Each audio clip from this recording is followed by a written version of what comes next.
ونحن على ذلك من الشاهدين والشاكرين والحمد لله رب العالمين ان الله وملائكته يصلون على النبي یا ایھا الذین آمنوا صلوا علیہ وسلموا تسلیما۔ محبت، ذوق اور شوق کے ساتھ درود پاک پڑھ لیجیے۔ الصلاۃ والسلام علیک یا رسول اللہ وعلی آلک واصحابک یا حبیب اللہ، الصلاۃ والسلام علیک یا نبی اللہ وعلی آلک واصحابک یا نور اللہ۔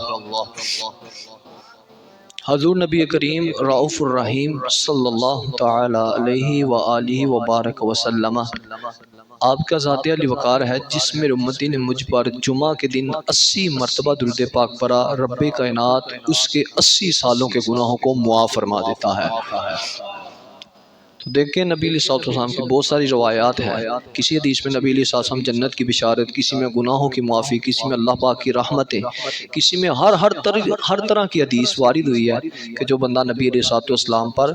چند مرتبہ درود پاک پڑھتا ہے۔ کریم آقا علیہ السلام پر درود پاک پڑھنا دنیا میں بھی فائدہ دیتا ہے، کل آخرت کے دن بھی اس کا بڑا فائدہ ہوگا۔ جیسے کہ اس حدیث مبارکہ سے دنیا کی پریشانیاں بھی دور ہو رہی ہیں۔ 80 سال بندے نے اگر اللہ نہ کرے گناہوں میں گزار دیے، 80 سال کسی کی زندگی ہوتی بھی کوئی نہیں، بڑی مشکل سے ہوتی ہے۔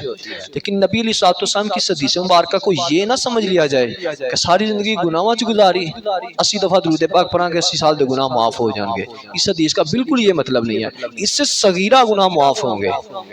کبیرہ گناہ ہم نے کسی کی چوری کی، کسی کے ساتھ ہم نے کسی کا حق کھایا، اللہ تبارک و تعالیٰ کی نافرمانیاں کرتے رہے، نمازیں چھوڑتے رہے، زکوٰۃ فرض ہوئی زکوٰۃ کوئی نہ دی، کسی طرح کی بڑی باتیں یعنی جو کبیرہ گناہ میں کوئی نہیں آتی،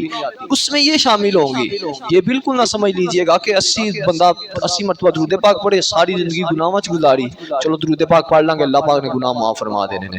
یہ ہمارا کنسیپٹ بالکل غلط ہے۔ اپنا ذہن یہ نہیں بنانا کہ بس فلاں فضیلت حدیث کیا ہے اس کو ہم کریں گے پورا اور نبی علیہ السلام کا فرمان کے مطابق اللہ ہمیں جنت عطا فرما دے گا۔ نہ ہمارا ذہن ہونا چاہیے، کیونکہ جان بوجھ کر گناہ کو، ایک تو ہے غلطی سے گناہ ہو جائے، غلطی سے کوئی نہ کوئی ہم سے گناہ ہو جاتا ہے، ایک ہے جان بوجھ کر پتہ بھی ہے اللہ تبارک و تعالیٰ کی طرف سے اس پر سزا وارد ہوئی ہے، اس گناہ کو اس وجہ سے فضیلت دے کر اللہ تبارک و تعالیٰ کا حضور وہ گناہ کرنا کفر تک پہنچا سکتا ہے بندے کو۔ تو یہ چیز اپنے ذہن میں رکھنی ہے کہ چلو ساری زندگی گناہ وچ گزاراں گے، لوکاں دا حق بھی کھاواں گے، نمازاں بھی کوئی نہ پڑھاں گے، ہر طرح دی باتاں تو دور رہاں گے، والدین دی نافرمانیاں کراں گے، اللہ تبارک و تعالیٰ دے نبی علیہ السلام تے درود پڑھاں گے، 80 سال دے گناہ معاف ہو جائیں گے۔ یہ ذہن بھی نہیں بنانا اور نہ اس طرح کا کوئی کنسیپٹ ہے۔ تو نبی علیہ السلام پر درود پاک پڑھنا دنیا میں بھی ہمیں فائدہ دے گا، آخرت میں بھی فائدہ دے گا، لیکن جب بندے سے کوئی نہ کوئی غلطی ہو جائے، لیکن جان بوجھ کر غلطیاں کوئی نہیں کرنی، نہ جان بوجھ کر گناہ کرنے ہیں۔ اللہ تبارک و تعالیٰ نبی علیہ السلام پر بڑھ چڑھ کر درود پاک پڑھتے رہنے کی توفیق عطا فرمائے۔ آج کا موضوع اللہ رب العزت نے قرآن مجید فرقان حمید میں ارشاد فرمایا وَبَشِّرِ الَّذِينَ آمَنُوا وَعَمِلُوا الصَّالِحَاتِ أَنَّ لَهُمْ جَنَّاتٍ تَجْرِي مِن تَحْتِهَا الْأَنْهَارُ۔ جنت کی ضمانت کے متعلق ہمارا موضوع آج کا ہوگا۔ 20 منٹ کا قاری صاحب نے بولا تھا، 20 منٹ کے اندر اپنی گفتگو سمیٹوں گا انشاءاللہ۔ رب کائنات نے قرآن مجید میں ارشاد فرمایا وَبَشِّرِ الَّذِينَ، خوشخبریاں ان لوگوں کے لیے آمنوا جو ایمان لائے، جو مسلمان ہوئے، وَعَمِلُوا الصَّالِحَاتِ اور نیک اعمال بھی کیے، أَنَّ لَهُمْ ان کے لیے کیا انعام ہوگا، ان کو کون سی خوشخبری ہے، کس چیز کی، أَنَّ لَهُمْ جَنَّاتٍ تَجْرِي ان کے لیے جنات ہیں جو بہتی ہیں، تحتها الانہار ان کے نیچے نہریں بہ رہی ہیں۔ یہ کن لوگوں کے لیے ہے؟ اس آیت مبارکہ سے ہمیں مسلمان کے اندر، یہ نیکیوں والوں کے اندر جن کو یہ بشارت دی جا رہی ہے، جن کو جنت کی خوشخبری سنائی جا رہی ہے، اللہ رب العزت نے 2 قیدیں لگائی ہیں۔ پہلے نمبر پر رب کائنات نے یہ قید لگائی ہے کہ وَبَشِّرِ الَّذِينَ آمَنُوا، مسلمان ہونا شرط ہے، کافر کو کوئی جنت کی بشارت نہیں ہے۔ ہاں کافر کو دنیا میں اللہ نے بڑی آسانیاں دی ہوئی ہیں، بڑا مال و دولت، بڑی فراوانیاں اس کو دی ہوئی ہیں کہ جس طرح مرضی زندگی گزار لے، لیکن مسلمانوں پر اللہ تبارک و تعالیٰ کی طرف سے آزمائشیں، پریشانیاں، ٹینشن آتی ہے کہ یہ رب کائنات کو بھول نہ جائیں۔ جب پریشانی آتی ہے بندہ اگرچہ اپنے آسانی کے حالات میں اللہ کی طرف رجوع کم کرتا کرتا ہے، لیکن اللہ تبارک و تعالیٰ کی طرف سے اس پر پریشانیاں، آزمائشیں، مشکلات آتی ہیں کہ میرا بندہ مجھے بھول نہ جائے، میری عبادت کرتا رہے۔ اس میں بھی فائدہ رب کائنات کا کوئی نہیں، رب چاہتا ہے میرا بندہ نقصان میں نہ چلا جائے، کہ جب بھی گناہ ہو جائے، جب بھی پریشانیاں آ جائیں، یہ میری بارگاہ میں جھک جائے، رب کائنات اس کو جنت میں داخلہ عطا فرما دے گا۔ تو فائدہ بھی ہمارا، اللہ رب العزت نے قرآن میں ارشاد فرمایا وبشر الذین آمنوا، پہلی شرط جن کو جنت کی بشارت ہے ایمان والے ہونا شرط ہے، وگرنہ کافروں کے لیے رب کائنات نے یہ وعیدیں بھی لکھی ہیں، قرآن پاک میں نزول فرمایا ہے، ان کے لیے دردناک عذاب ہے، ان کے لیے آگ کا ایندھن ہے، بڑی سخت عذاب ان کو دیا جائے گا۔ لیکن مسلمانوں تم پریشان نہ ہونا، دنیا میں تم پر پریشانی آئے گی، دنیا میں تکلیفیں آ سکتی ہیں، دنیا کے اندر آزمائشوں کا سامنا کرنا پڑ سکتا ہے، لیکن کل قیامت کے دن رب کائنات تمہارے لیے جنت میں باغات تیار کر رکھے ہیں اللہ تبارک و تعالیٰ کی طرف سے۔ یہ ہے دوسرے نمبر پر جنت کن کو ملے گی؟ پہلے نمبر پر شرط وبشر الذین آمنوا، ایمان والے ہونا، مسلمان ہونا شرط ہے، اور صرف مسلمان ہونے کافی نہیں ہوگا، اسی مسلمان ہو گئے تو سانو جنت لب جانی ہے، بلکہ رب کائنات نے قید لگا دی ہے وَعَامِلُوا الصَّالِحَاتِ، جنہوں نے نیک اعمال کیے ہوں گے۔ صرف مسلمان ہونے کے لیے کافی نہیں ہے جب سانو جنت لب جائے گی، ہاں ہر مسلمان جنت میں ضرور جائے گا، لیکن اگر برے اعمال کیے ہوں گے، گناہ کیے ہوں گے، اللہ تبارک و تعالیٰ کی نافرمانیاں کی ہوں گی، تو رب کائنات جہنم میں اس بندے کو ڈالے گا، اپنا عذاب لے کر پھر جنت میں جائے گا۔ لیکن وہ بندے جن کو اللہ تبارک و تعالیٰ حساب و کتاب کے بعد جنت میں ڈائریکٹ جنت کا داخلہ ہوگا، جہنم کا ان کو راہ بھی نہ دیکھنی پڑے گی، وہ وہی ہوں گے کہ جو مسلمان بھی ہوں گے، نیک اعمال کرنے والے ہوں گے۔ نیک اعمال میں کون سے ہیں؟ نماز پڑھنا ہے، روزہ رکھنا ہے، حج فرض ہے تو حج کرنا ہے، زکوٰۃ فرض ہے تو زکوٰۃ دینی ہے، اللہ تبارک و تعالیٰ کے دور اپنے والدین کی فرما برداریاں کرنی ہے، بڑے کے ساتھ ادب سے پیش آنا ہے، چھوٹوں پر شفقت کرنی ہے، مسلمان ہمسایوں کے حقوق بجا لانے ہیں، باہر آتے جاتے لوگوں کو سلام کرنا ہے، یعنی میرے نبی علیہ الصلوۃ والسلام کے جو فرامین ہیں، جو احکامات ہیں، ان پر عمل پیرا ہوگا تو ہی اللہ تبارک و تعالیٰ فرماتا ہے وَبَشِّرِ الَّذِينَ آمَنُوا وَعَمِلُوا الصَّالِحَاتِ، یہ دونوں اوصاف، مسلمان ہونا اور اچھے اعمال کرنے والا، نمازیں پڑھنے والا، روزے رکھنے والا، زکاتیں دینے والا، حج کرنے والا، والدین کی فرما برداری کرنے والا، بڑے چھوٹے کی تمیز رکھنے والا، کسی کا حق نہ کھانے والا ہو، چوری نہ کرے، غیبتیں نہ کرے، چغلیاں نہ کرے، کسی طرح کے بھی گناہ نہ کرے، جانے انجانے میں گناہ ہو جائے، اپنے رب کی بارگاہ میں جھک جائے، اللہ کی بارگاہ میں آنسو بہا دے، تو رب کائنات فرماتا ہے اَنَّ لَهُمْ جَنَّاتٍ تَجْرِي مِن تَحْتِهَا الْأَنْهَارُ، ان کے لیے اللہ رب العزت نے جنت کے باغات تیار کر رکھے ہیں۔ یہ اللہ تبارک و تعالیٰ نے انعامات ہمیں عطا فرمانے ہیں کہ جس کے اندر یہ دونوں اوصاف ہوں گے، مسلمان ہونا بھی اور نیک اعمال کرنا بھی۔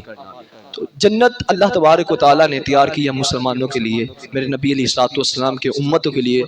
جنت کی بہت ساری قسمیں ہیں، بہت سارے طبقات ہیں، ان میں سے جنت عدن بھی ہے، جنت ماوا بھی ہے، جنت الفردوس بھی ہے، جنت نعیم بھی ہے، دار الخلد بھی ہے، مختلف جنتوں کے درجات ہیں، طبقے ہیں۔ ہر بندے کو جیسے ہم دنیا میں ہوتے ہیں نا، دنیا کے اندر تو یہ ہے بندے کو مقام و مرتبہ یا بندے کو عزت کہاں سے ملتی ہے؟ جس بندے کے پاس ہم نے جو کنسیپٹ بنایا ہوا، ہماری جو عادت ہے، ہم عزت اسے دیتے ہیں جس کے پاس مال و دولت ہوتا ہے، ہم علم والے کو کوئی نہیں عزت دیتے، یہ ہمارے رائج ہے، ہمارے گاؤں میں لگا لیں، پورے دنیا میں لگا لیں،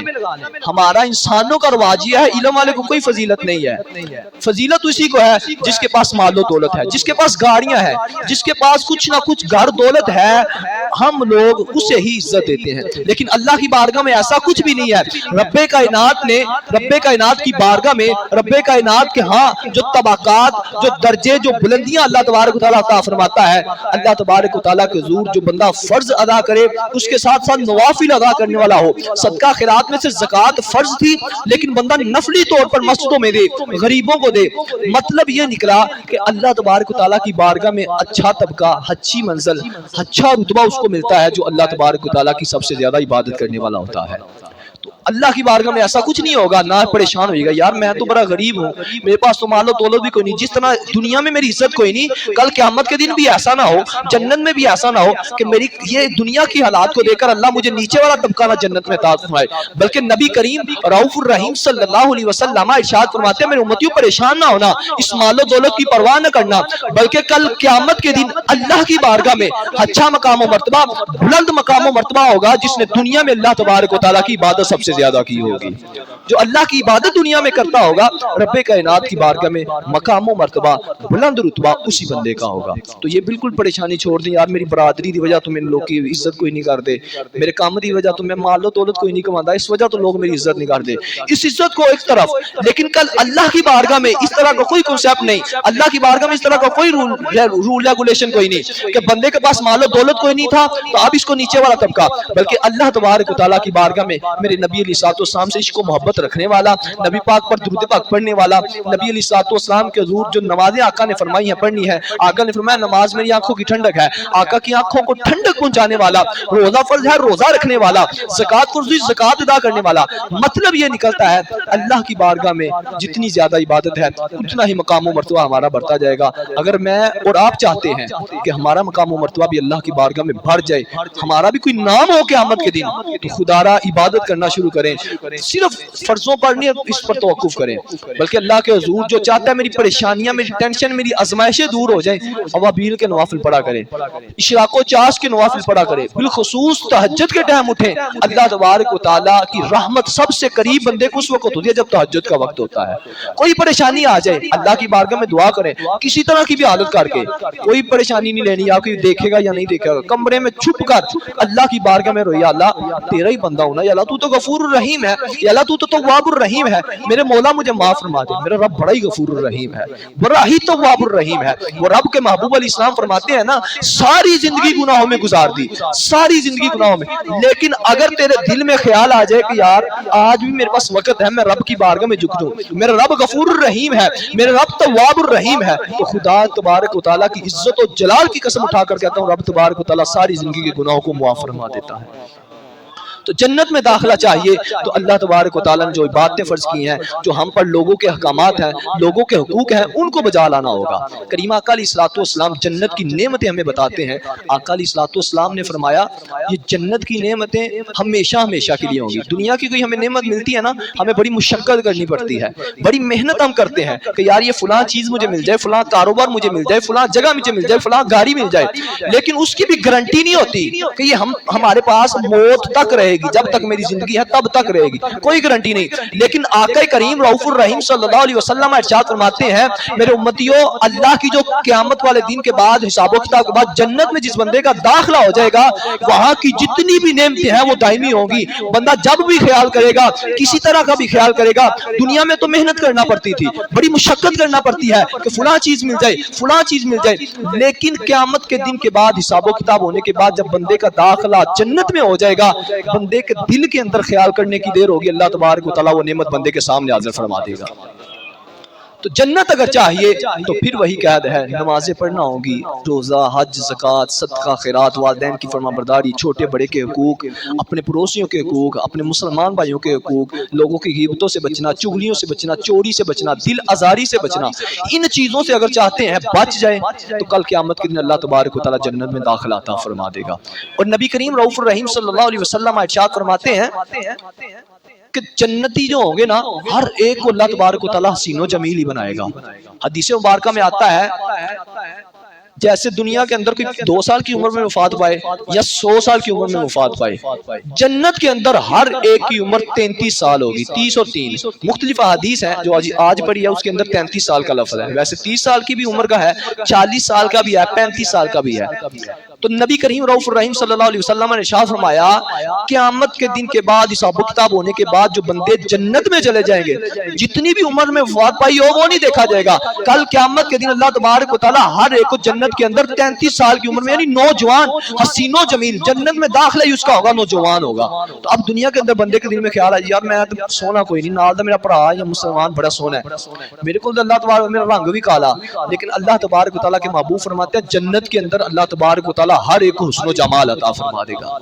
ہر ایک کو حسن و جمال. 33 سال عمر, 100 سال کی عمر میں وفات ہو, 80 سال میں ہو, 70 سال میں ہو, 10 سال میں ہو, پہلے دن کا بچہ فوت ہو, اگر ہو گیا تو اس کی نماز جنازہ پڑی گی تو ہر ایک کی 33 سال عمر ہوگی. اور ان کے قد کتنے ہوں گے, ابھی ہم میں سے بڑے سے بڑا ابھی تقریباً 7 فٹ کا قد ہو جاتا ہے, 6 فٹ 5 فٹ 4.5 اتنے قد ہوتے ہیں، لیکن قیامت کے دن حساب و کتاب ہونے کے بعد لوگوں کا جنت جہنم کا فیصلہ ہونے کے بعد جو لوگ جنت میں چلے جائیں گے، میرے کریم آقا جناب محمد مصطفیٰ احمد مجتبیٰ صلی اللہ علیہ وسلم ارشاد فرماتا ہے جنتیوں کا قد سیدنا آدم علیہ السلام کے برابر ہوگا، مطلب جو جنت میں لوگ ہوں گے ان کا قد تقریباً 60 گز ہوگا، 60 گز جنتیوں کا قد ہوگا، بہت اونچا۔ ہمارا قد صرف اگر 3 فٹ کا ایک گز ہوتا ہے، 3 فٹ اور 4 یا 5 فٹ کے ہم ہوتے ہیں، مطلب 1.5 یا 2 گز ہمارا قد ہوتا ہے، 60 گز اللہ تبارک و تعالیٰ بندے کو حسن و جمال بھی عطا فرمائے گا۔ اور کریم آقا کی بڑی پیاری حدیث ہے، جمعہ کے دن جنت میں بازار لگا کرے گا، لوگ بازار میں آئیں گے گھومیں گے، ایک شمالی ہوا چلے گی، وہ ہوا جنتیوں کے چہروں پر ان کے کپڑوں پر پڑے گی، اللہ ان کو اور زیادہ حسن و جمال عطا فرما دے گا۔ جب وہ اپنے گھروں کی طرف اپنی منزل کی طرف جو ان کو اللہ نے مقام عطا فرمایا ہوگا جنت میں، اس کے پاس واپس آئیں گے، ان کے اہل خانہ کہیں گے اللہ تبارک و تعالیٰ کی عزت و جلال کی قسم اللہ نے تمہارے حسن و جمال کو اور زیادہ بڑھا دیا ہے۔ تو دیکھیں جنت کے اندر صرف نعمت ہی نعمتیں ہیں، اور دنیا کے اندر مشقت کرنا پڑتی ہے۔ میرے آقا فرماتے ہیں جنت میں کوئی مشقت نہیں ہے، صرف دل کے اندر خیال لانا، اللہ تبارک و تعالیٰ کے حکم سے وہ چیز تمہارے سامنے حاضر ہو جائے گی۔ ایک صحابی رسول عرض کرتے ہیں یا رسول اللہ آپ نے فرمایا جنت میں تو کوئی تکلیف کوئی نہیں ہوگی، تو یا رسول اللہ جب بندہ کھا لیتا ہے اس کے بعد بندے کو ہوا خارج ہوتی ہے، پخانہ پیشاب وغیرہ آتا ہے، تھوڑی سی تکلیف تو محسوس ہوتی ہے، تو یا رسول اللہ آپ فرما رہے ہیں جنت میں کوئی تکلیف کوئی نہیں۔ کریم آقا علیہ الصلوۃ والسلام مسکرائے فرمایا میرے صحابی واقعتاً جنت میں کسی طرح کی کوئی تکلیف نہیں ہے کہ اللہ تبارک و تعالیٰ ایک بندے کو جو دنیا میں ایک کے برابر کھانا کھاتا تھا، اللہ جنت کے اندر 100 بندوں کے برابر کھانا کھانے کی طاقت عطا فرما دے گا، اور وہ بندہ اتنا زیادہ کھائے گا، اتنا زیادہ کھائے گا، جب اس کو پیشاب پخانے وغیرہ کی حاجت ہوگی اللہ تبارک و تعالیٰ کی طرف سے اس کو ایک پسینہ آئے گا، کسی طرح کوئی ہوا بھی خارج کوئی نہیں، پسینہ آئے گا بدبو والا بھی کوئی نہیں، ایک خوشبودار پسینہ چھوٹے گا، اس پسینے کے چھوٹنے کی وجہ سے اللہ تبارک و تعالیٰ سارے کے سارے کھانے کو ہضم فرما دے گا، کوئی تکلیف کوئی نہیں، کسی طرح کی کوئی ٹینشن کوئی نہیں، نہ نیند نہ موت، ہمیشہ ہمیشہ کے لیے اللہ تبارک و تعالیٰ جنت میں یہ انعامات، یہ باغات، جنت میں یہ اللہ تبارک و تعالیٰ میں نعمت عطا فرمائے گا، صرف اسی کے لیے ہے کہ وبشر الذین آمنوا وعملوا الصالحات، مسلمان ہونا بھی شرط ہے، نیک اعمال کرنا بھی شرط ہے۔ پھر رب کائنات نے فرما دیا ان لہم جنات تجری من تحتها الانہار، ان کے لیے بہت اچھے باغات ہیں جن کے نیچے نہریں بہہ رہی ہیں، ان کے لیے جنتیں ہیں، جس مرضی مقام پر اللہ تبارک و تعالیٰ جگہ عطا فرما دے۔ جنت کے ایک درخت کی آپ کو فضیلت بتاتا ہوں، بڑی کمال ہے، یہ تو جنت کی چیزیں الگ، جنت کی ہر نعمت کو بندہ گننے بیٹھے نا، خدا کی قسم ہر نعمت کی نرالی شان ہے۔ کریم آقا لجپال آقا صلی اللہ علیہ وسلم ارشاد فرماتے ہیں جنت کے اندر ایک ایسا درخت ہے کہ جس کے سائے میں اگر بندہ گھڑ سوار جو گھوڑے پر سوار ہو، گھوڑے کو دہراتا رہے 100 سال تک اپنے گھوڑے کو جنت کے اس درخت کے سائے کے نیچے دہراتا رہے، پھر بھی اس درخت کا سایہ ختم نہیں ہو سکتا۔ اتنا اللہ تبارک و تعالیٰ نے وسیع اس درخت کو بنایا ہے کہ اس درخت کو وہ کس کو ملے گا جو اللہ تبارک و تعالیٰ کی حضوری باتیں کرنے والا ہوگا، اللہ کی فرما برداریاں کرنے والا ہوگا، مسلمانوں کی دل آزاریوں سے بچنے والا ہوگا، اپنے والدین کی فرما برداری کرنے والا ہوگا، تو رب کائنات اس درخت کا اس کو سایہ عطا فرمائے گا کہ جس کے سائے میں 100 سال تک بھی بندہ گھوڑا دہراتا رہے پھر بھی اس درخت کا سایہ ختم نہیں ہو سکتا۔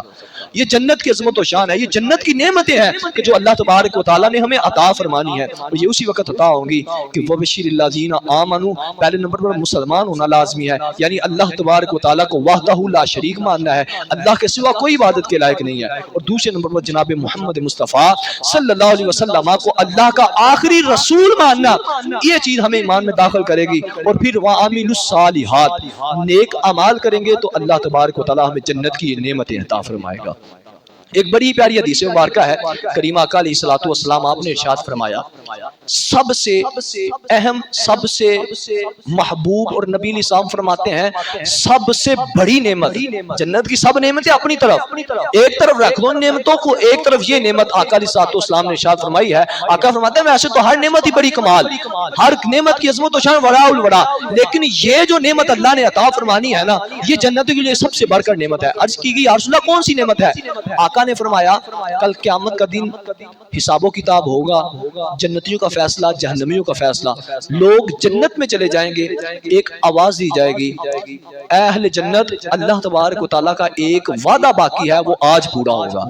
اہل جنت عرض کریں گے یا اللہ کون سا وعدہ؟ کیا اللہ تبارک و تعالیٰ نے ہمارے جو نیکیاں تھی ہمارے وزن نہ اس کو ڈال دیا، یعنی نیکیوں کو زیادہ نہ کر دیا، گناہوں کو کم نہ کر دیا؟ کیا اللہ تبارک و تعالیٰ نے ہمارے چہرے حسین و جمیل نہ بنا دیے؟ ہم بدصورت تھے، کسی کا رنگ کالا تھا، کسی طرح کی کوئی اس کی بدصورتی تھی، لیکن رب کائنات نے یہ وعدہ تھا، اللہ تبارک و تعالیٰ نے ہمیں جنت میں خوبصورتی عطا فرمائی، حسن و جمال عطا فرمایا، اللہ کا ہر وعدہ تو پورا ہو گیا، اور سب سے بڑھ کر تو اللہ کی نعمت ہمارے نزدیک تو یہ ہے کہ رب کائنات نے جہنم سے نکال کر جنت میں داخلہ عطا فرمایا ہے۔ یا اللہ اس سے بڑھ کر تیرا کون سا وعدہ تھا؟ رب کائنات فرمائے گا تو ہٹ جاؤ، اللہ تبارک و تعالیٰ اپنے چہرے سے حجاب کو اٹھائے گا، فرمائے گا اہل جنت اپنے رب کا دیدار کر لو، سب سے بڑھ کر تمہاری نعمت اللہ نے یہ عطا فرمائی ہے۔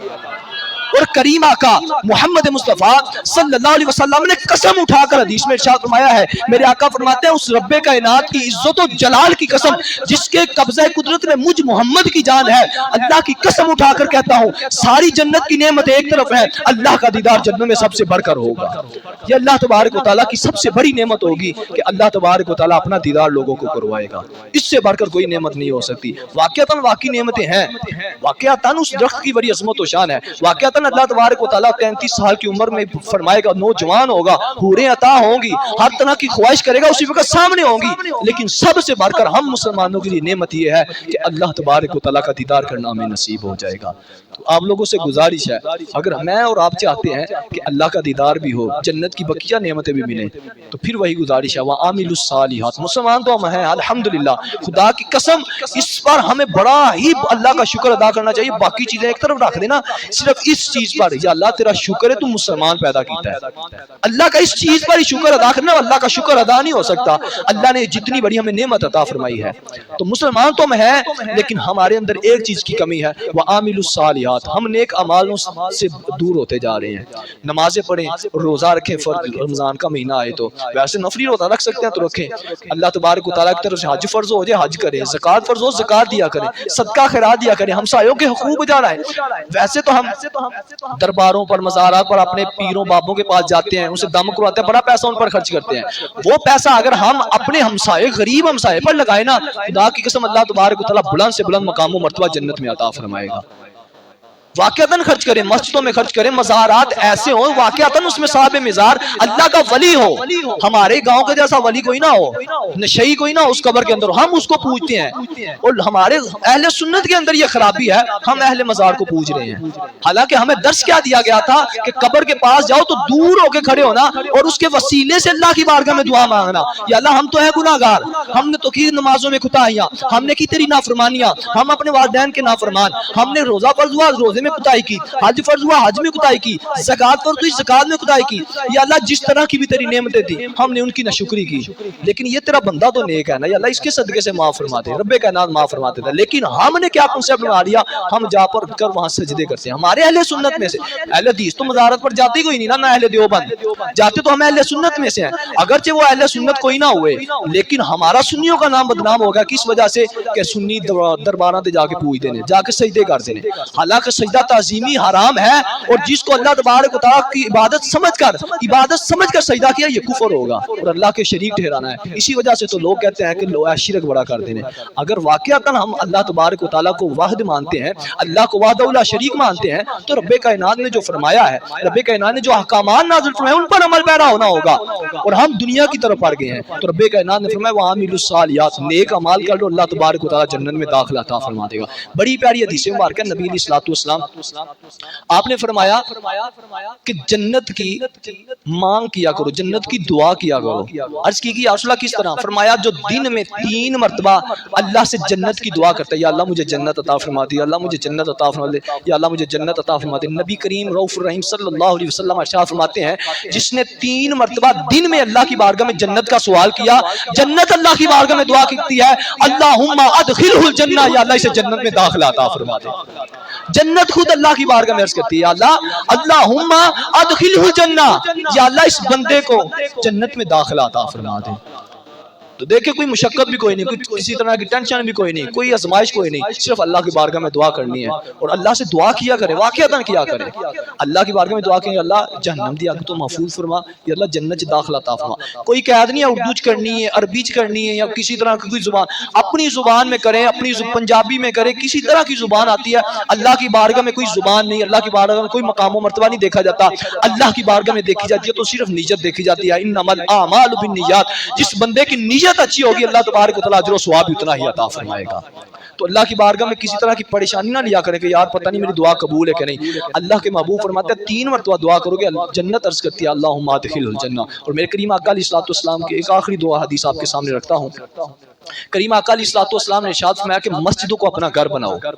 یہ مسجدوں کے اندر اپنا دل لگاؤ۔ ہم لوگ اذان ہوئی صرف فارمیلٹی پوری کی، یار جلدی جلدی نماز پڑھیے، یا جمعہ ہویا جلدی جلدی اینڈ تے جاواں گے خطبہ سنا کے گھر نماز پڑھ کے گھر۔ لیکن کریم آقا علیہ الصلوۃ والسلام ارشاد فرماتا ہے جس بندے نے، جو اللہ سے سب سے زیادہ ڈرنے والے ہیں ان میں سے جس بندے نے اس مسجد کو، اللہ کے گھر کو اپنا گھر سمجھا، اس میں اپنا دل لگایا، اپنے دل کو سکون حاصل کروایا، اللہ تبارک و تعالیٰ اس کو اپنی رحمت، اپنی رضا، پل صراط سے بآسانی گزرنے، اور سب سے بڑھ کر رب کائنات کے محبوب فرماتے ہیں جس نے مسجد کو اپنا گھر بنایا اللہ تبارک و تعالیٰ اس کو جنت کی بشارت عطا فرما دیتا ہے۔